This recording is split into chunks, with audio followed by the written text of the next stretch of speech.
योगी राम सूरत कुमार, योगी राम सूरत कुमार, योगी राम सूरत कुमार जय गुरु जय।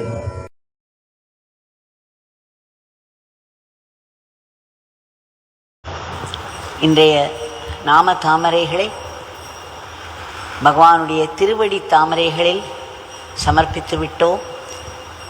இந்த 24 மணி நேரம் கொண்ட அந்த புதிய நன்னாள் திருநாளாக ஆக வேண்டுமென்றால் அது நாமத் திருநாளாக ஆனால்தான் முடியும்.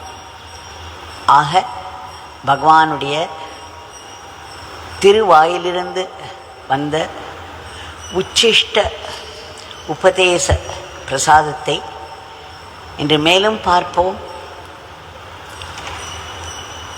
பகவான்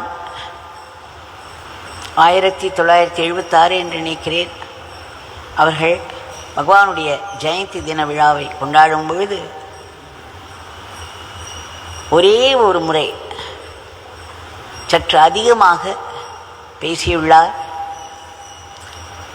மிகவும் ஆச்சரியப்பட வேண்டிய விஷயம், அதிகம் பேசுபவர் அல்ல நம்முடைய பகவான்.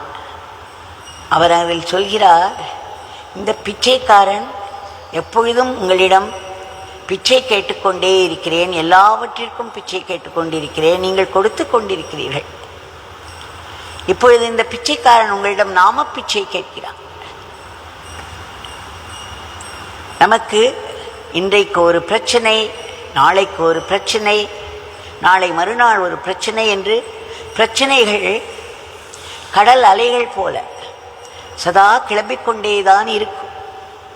அந்த பிரச்சனைகளும் நாம் வாங்கி வந்தவை தான், நாம் கொடுத்தவை கடன். அந்த கர்ம கடன் நமக்கு திரும்ப வருகிறது. பகவான் சொல்கிறார், இன்றைக்கு ஒரு பிரச்சனை, நாளைக்கு ஒரு பிரச்சனை, நாளைக்கு ஒரு பிரச்சனை. இதை எப்படி சமாளிப்பது? பெரும் மழை கொட்டோ என்று கொட்டு என்று கொட்டிக் கொண்டிருக்கிறது. சில சமயம் திருவண்ணாமலையில் கோடை காலத்தில் நம்மை எரித்து விடும் அளவிற்கு சூரியன் மேலே தகித்து கொண்டிருப்பார். நம்மால் இந்த மழையை அடக்க முடியுமா? அல்லது அந்த சூரியனுடைய கொடுமையான உஷ்ணத்தை அடக்க முடியுமா? ஆனால் நமக்கோ வேலை செய்ய வேண்டும். எத்தனை மழை கொட்டினாலும் நாம் லீவு எடுக்க முடியாது, வேலை நடக்காமல் இருக்கக்கூடாது. என்ன செய்வோம்? கொட்டும் மழையில் ஒரு குடையை எடுத்துக்கொள்வோம். அந்த குடை நம்முடைய தலையில் அந்த தண்ணீர் விழுந்து நமக்கு உடல் நலக் குறைவை ஏற்படுத்தாம் பாதுகாத்து கொள்கிறது. கொதிக்கும் வெயிலிலும் நாம் ஒரு குடையை எடுத்துக்கொள்ளலாம். அதனுடைய நேரடி வெயிலின் நேரடி தாக்கம், மழையின் நேரடி தாக்கம் இல்லாமல் அந்த குடையானது நம்மை காப்பாற்றுகிறது. காலில் செருப்பு போட்டு கொண்டோமானால் பூமியின் உஷ்ணத்திலிருந்து நம்மை காப்பாற்றிக் கொள்ள முடியும். ஆக கடவுள் நமக்கு புத்தி கொடுத்திருக்கிறார். அந்த புத்தியை உபயோகித்து நாம் எத்தனையோ சௌகரியங்களை செய்து கொள்கிறோம். ஏன் நாம சௌகரியம் செய்து கொள்ளக்கூடாது? பகவான் திரும்ப திரும்ப சொல்கிறார், நான் நாம பிச்சை கேட்கிறேன். நாமம் சொல்பவர்களுடைய மனநிலை மாறும், உடல்நிலை மாறும். இப்பொழுது விஞ்ஞானத்தில் சொல்கிறார்கள், நாமம் ஒரே விதமாக நாம் சொல்லிக்கொண்டே இருக்கும் பொழுது, ஒரே ரிதம் சொல்லிக்கொண்டே இருக்கும் பொழுது திரும்ப திரும்ப திரும்ப இந்த சக்தி மிகு மந்திரமாக இறைவனுடைய நாமத்தை நாம் சொல்லிக்கொண்டிருக்கும் பொழுது நம்முடைய உடலிலும் மனதில் உள்ள நுண்ணணுக்களும் உடலில் உள்ள தூல அணுக்களும் அந்த இறை சக்திக்கு உரிய அந்த ரிதம் என்று சொல்வோம் அல்லவா, அதற்கு ஏற்றாற்போல் தங்களை மாற்றி அமைத்துக் கொள்கின்றன. அப்படி அவைகள் மாற்றி அமைத்துக் கொள்ளும் பொழுது உடல் நலம் முன்னேறுகிறது, மனநலம் உண்டாகிறது. இல்லை என்றால் நாம் என்ன செய்வோம்? ஏதோ ஒரு எண்ணத்தில் சிக்கிக்கொள்வோம்.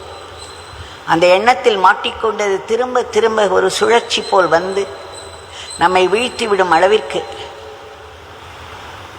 செய்து கொள்வோம். நாமே செய்து கொள்வது தான் அது. நமக்கு எப்பேற்பட்ட பகவான் கிடைத்திருக்கிறார், எப்பேற்பட்ட ஒரு திருநாமம் நமக்கு கிடைத்திருக்கிறது. பகவான் நம்மிடம் பிச்சை கேட்கிறார், இந்த நாமத்தை சொல்லுங்கள், நாமத்தை சொல்லுங்கள், உங்களுக்கு எல்லா நலத்தையும் கொண்டு வந்து கொடுக்கும் என்று.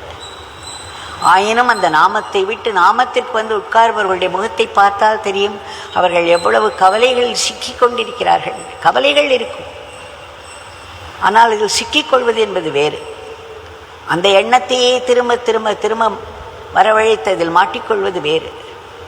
அந்த ஒவ்வொரு கவலையையும் ஒவ்வொரு பிரச்சனையையும் நாம் ஒரு நாமமாகவும் பிரார்த்தனையாகவும் மாற்றிக்கொண்டோமானால் நம் மனதில் முதலில் ஒரு அமைதி வரும். பிறகு அந்த அமைதி மனதிற்கு ஒரு தெம்பாக ஆகும். அப்பொழுது அந்த பிரச்சனைகள் எல்லாம் கூட சற்று விலகிப் போவதையும் பார்க்கலாம். நமக்கு அந்த பிரச்சனைகள் மிகவும் பெரிதாகவும் தோன்றாது. நம்மேல் கல்லை விட்டு எறிந்தால் கூட அது ஒரு நாள் அதை பூவாக நினைக்கும் அளவிற்கு நம்முடைய மனமானது மேல் நோக்கி செல்லும். ஆக திரும்ப திரும்ப நம்முடைய பகவானுடைய அந்த வாக்கு, எப்படி கடும் வெயிலில் ஒரு குடையை எடுத்துக்கொள்கிறோம், ஒரு செருப்பை மாட்டிக்கொள்கிறோம், நம்முடைய வேலையை பார்த்து கொண்டே இருக்கிறோம், அவர்களுடைய நேரடி தாக்குதலிலிருந்து தப்பித்து கொள்கிறோம். அதேபோல் கொட்டும் மழையிலிருந்தும் நேரடி தாக்கத்திலிருந்து தப்பித்துக் கொள்கிறோம். அதுபோல் எண்ணங்களின் தாக்கம் மழையாக வந்து குவியும், கடும் வெயிலாக வந்து நம்மை தாக்கும். அப்பொழுது நாமக்குடையை எடுத்துக்கொள்வோம். எல்லா பிரச்சனைகளிலிருந்தும், உடல் வியாதியில் மனோவியாதியிலிருந்தும் தப்பித்துக் கொள்வோம்.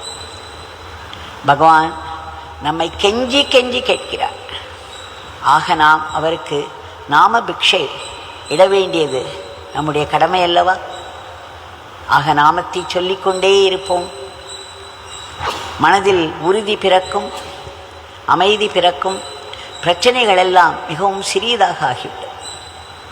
ஜெய் யோகி ராம் சரத்குமார்.